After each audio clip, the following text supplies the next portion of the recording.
Just gotta get my bubble tea before I start. Hey, I'm Ibby, and if you're in Ontario and want to start riding this upcoming season, this video walkthrough is for you. We'll start with licensing from M1, M2 to M, why a learner's course is worth it, what gear you need, and how safe each level of gear is, where to shop for a motorcycle, dealers versus Facebook Marketplace, the insurance realities with any type of bike that you're looking to get, by category, of course. And last but not least, registering your motorcycle and getting it placed. Okay, so what does the Ontario licensing roadmap look like? Well, let's cover each M license one by one. Starting with the M1 license. It consists of a knowledge test that you need to take at the drive test center. First, you do a vision test, then you do a multiple choice test, which consists of information from the motorcycle handbook. After that, when you pass, you get your M1 license, which is valid for only 90 days. With the M1 license, you must ride only in daylight hours, no passengers, maintain a zero blood alcohol limit, and then also, in addition to that, all that, you can't ride on roads that have 80 kilometers per hour or more. And at the same time, you must hold the M1 license for at least 60 days before you can take the M2 exit test. Alright, so congratulations, you got your M1 and now you're trying to get to your M2 license. This is going to consist of a road test that you need to take at either the drive test center or an MTO approved training course. When you pass, even at the MTO training course, which is going to later on be sent to the MTO themselves, you then have your M2 license. So just remember that you must hold on to your M1 for about 60 plus days, in between the 60 to 90 day range, of course, and then you can qualify for an M2. Afterwards, the rules that apply to an M2 license is still a zero blood alcohol limit, but now you can ride on any time of the day and on any road. So you got your M2 license, congratulations. So now the next step is the full M license. From the M2, timing matters. If you complete a government approved course, then you can take your full M license test afterwards. This is going to be around an 18-month period. Without the course, you have to wait 22 months. The M2 period gives you real world practice before your final road test. What this means is if you take any government approved training course, this allows you to take the minimum waiting time between each license in order to get your M license. Why do I strongly recommend a learner's course? Essentially, by taking a learner's course, you are provided a school bike, which is going to help you ensure that you're not messing up during your learning period. And at the same time, you're coached by professionals who obviously been riding for a very long time. And this is going to be covered a little bit later on.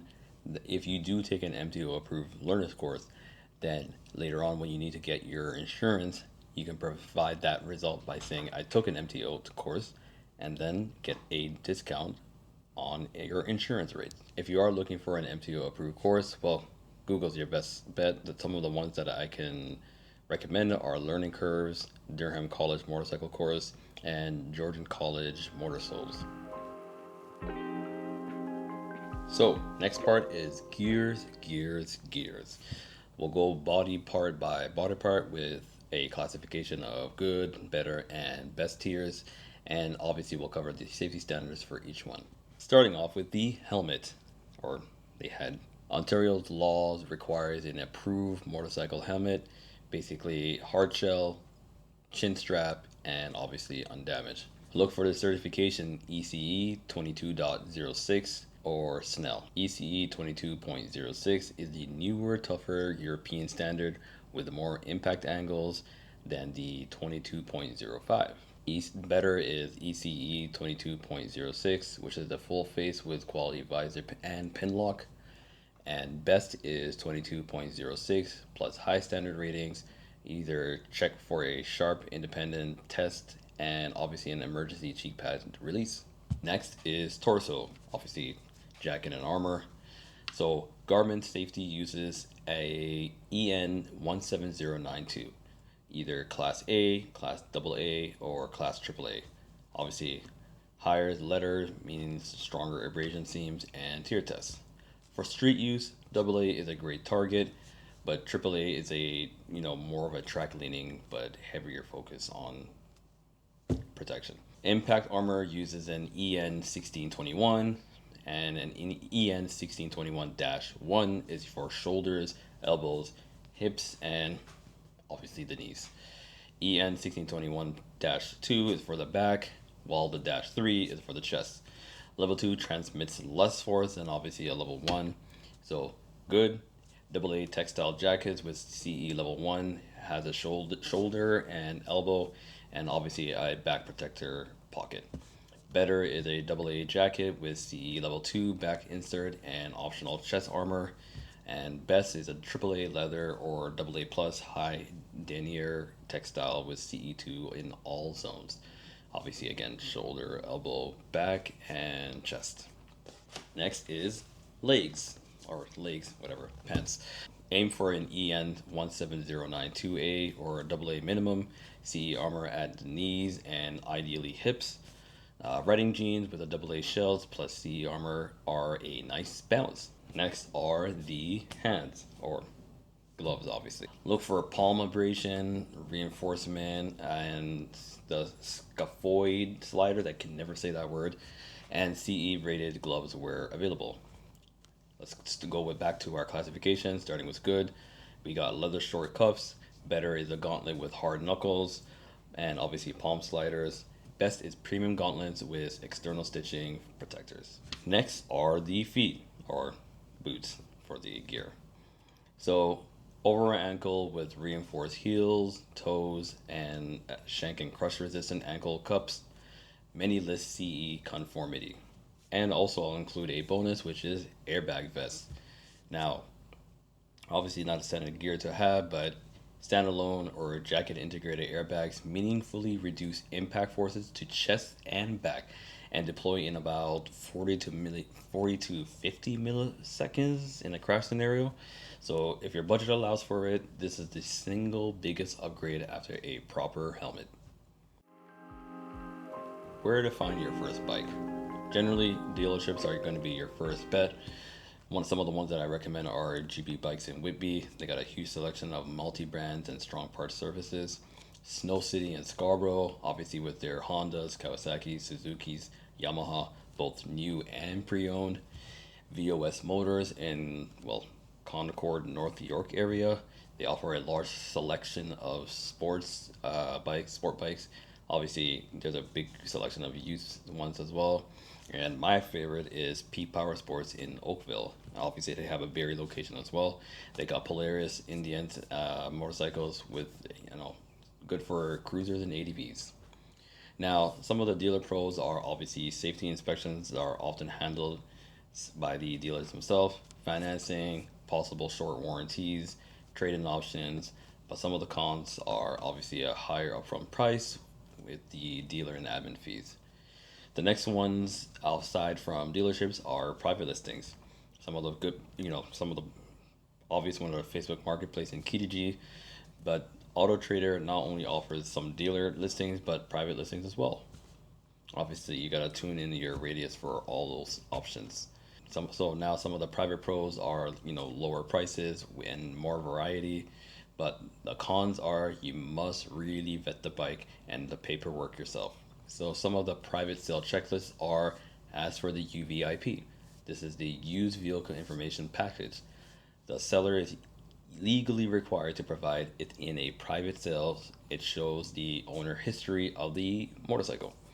Make sure to match the VIN on the frame back to the ownership or the UVIP. Consider if you can to get a Carfax for obviously any accident report history. Next is to look for a safety standard certificate. This is an SSC, or budget to get one before plating it. Insurance. So what affects the price and what are some examples by bike category? So in Ontario, motorcycle insurance is mandatory to ride on public roads. Premiums can vary widely, so by age, license class, location, driving records, coverage, and crucially the type of motorcycle, of course. City riders in the GTA, newer riders like the M1 and M2, and sportier, higher CT bikes tend to pay more. Typically, Ontario ranges annually around like the $1,500 to $3,500 on average, but quotes can land under $1,000 or even go over $5,000 depending on the rider and the machine. So obviously, treat these as ballparks and not promises. So the relative cost by category, and we'll have three: low, mid, and high. Starting with a low, these can be like the smaller standard naked or sport bikes. Things like the Honda CBR 300 or 500, Yamaha MT-03, Honda Rebel 300 and the 500.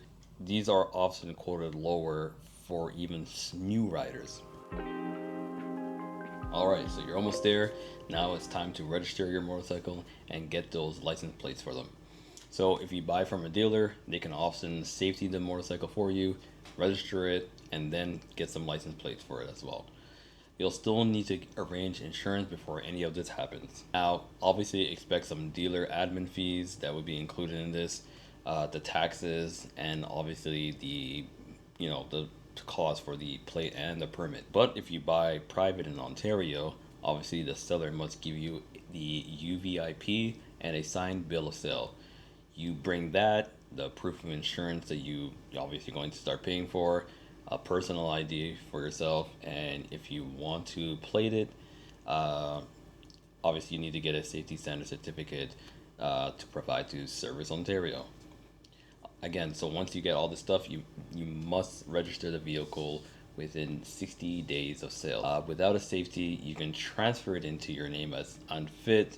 Obviously, you can't use it on the road, but once you're ready, bring a safety later on to get a plate for it.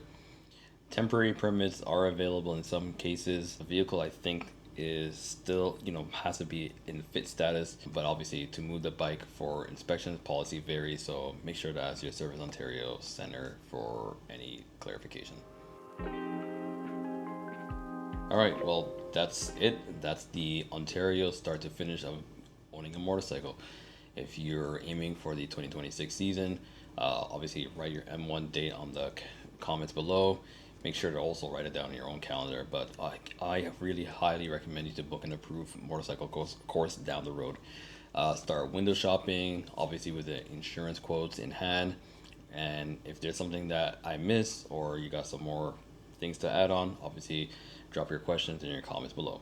Let me know also what first bike you're eyeing, because I think everyone's going to have a different opinion about what their first bike is going to be. So I'd love to hear everyone's goal for their first bike. So it's a pleasure. I think I covered it a little bit fast, but I can get into more details for each of those categories that I covered. So let me know which ones you want to hear more in depth of or for, and I'll get that done.